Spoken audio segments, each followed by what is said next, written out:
Halo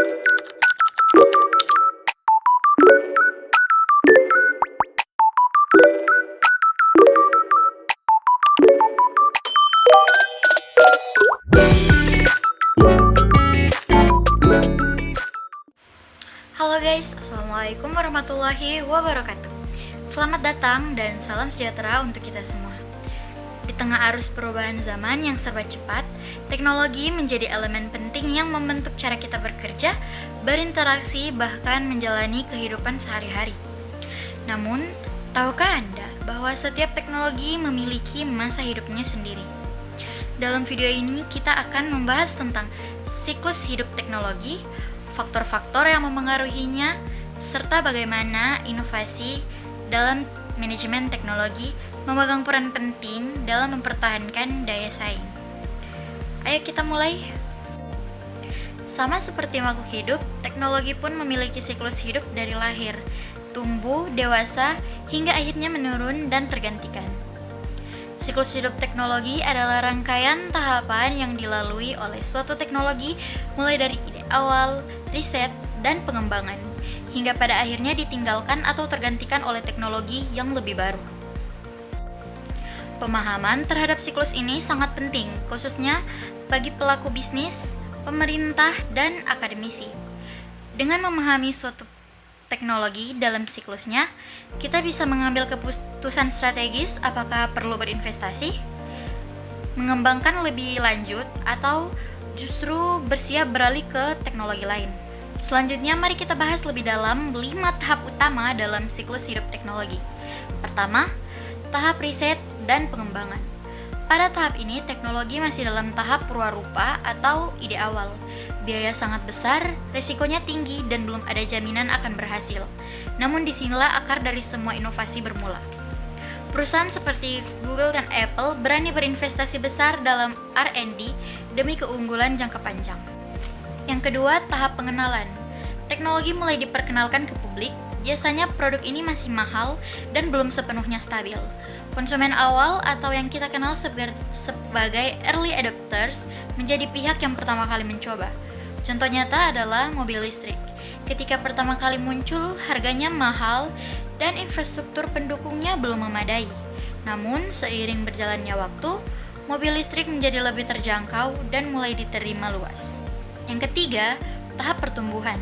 Pada tahap ini permintaan meningkat tajam, produksi meningkat, biaya menurun, dan teknologi mulai diterima oleh mayoritas konsumen.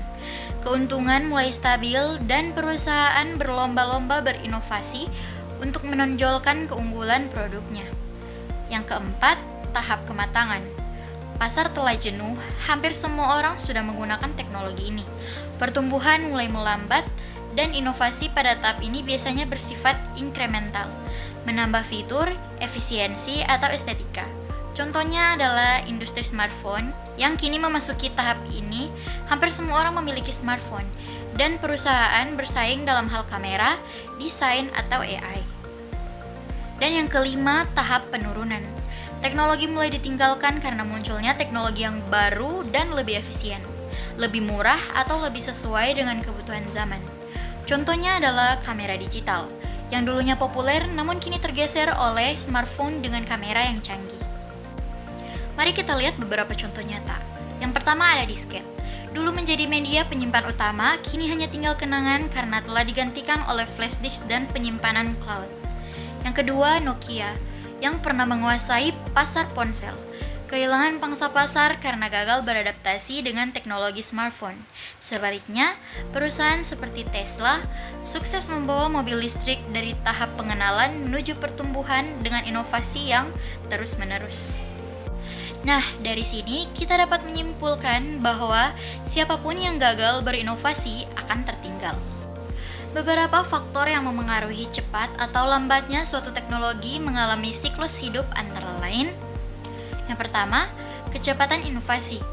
Teknologi yang berkembang terlalu cepat bisa membuat produk lama menjadi usang dalam waktu singkat. Respon pasar dan konsumen, seberapa cepat masyarakat menerima dan mengadopsi teknologi juga sangat menentukan. Kebijakan pemerintah, termasuk regulasi, subsidi, atau insentif juga dapat mempercepat atau memperlambat adopsi teknologi. Kesiapan infrastruktur dan sumber daya manusia juga menjadi faktor penting, terutama dalam negara yang berkembang. Selanjutnya, agar teknologi tidak cepat masuk fase penurunan, dibutuhkan inovasi yang berkesinambungan. Dalam manajemen teknologi, inovasi terbagi menjadi 3. Yang pertama, inovasi produk, merupakan pengembangan produk baru atau penyempurnaan produk yang sudah ada. Contohnya adalah pengembangan kamera smartphone dengan kecerdasan buatan atau smartwatch yang mampu memantau kesehatan secara real time. Yang kedua, inovasi proses, merupakan peningkatan dalam metode produksi atau distribusi. Misalnya Amazon mengandalkan otomatisasi gudang dan kecerdasan buatan untuk mempercepat pengiriman dan mengurangi biaya logistik. Dan yang ketiga, inovasi model bisnis, mengubah cara perusahaan menjalankan usahanya untuk menciptakan nilai baru. Contoh paling revolusioner adalah Netflix, yang awalnya menyewakan DVD, lalu beralih menjadi platform streaming global. Perubahan ini bukan hanya mengubah perusahaan mereka, tapi seluruh industri hiburan. Dengan menerapkan ketiga jenis inovasi ini, perusahaan tidak hanya memperpanjang umur teknologinya, tapi juga menciptakan peluang baru yang sebelumnya tidak terlihat. Oke, sebagai penutup, kita bisa simpulkan bahwa siklus hidup teknologi adalah keniscayaan. Namun, melalui pemahaman yang baik dan manajemen inovasi yang tepat, kita bisa mengelola teknologi agar tetap relevan, efisien, dan kompetitif. Pertanyaannya sekarang, apakah organisasi atau bisnis kita siap menghadapi perubahan teknologi yang terus-menerus ini? Dan yang lebih penting, apakah kita cukup cepat untuk berinovasi atau justru akan tertinggal? Terima kasih telah menyimak, semoga materi ini bermanfaat dan bisa memperluas wawasan kita semua. Sampai jumpa pada video pelajaran selanjutnya. Wassalamualaikum warahmatullahi wabarakatuh.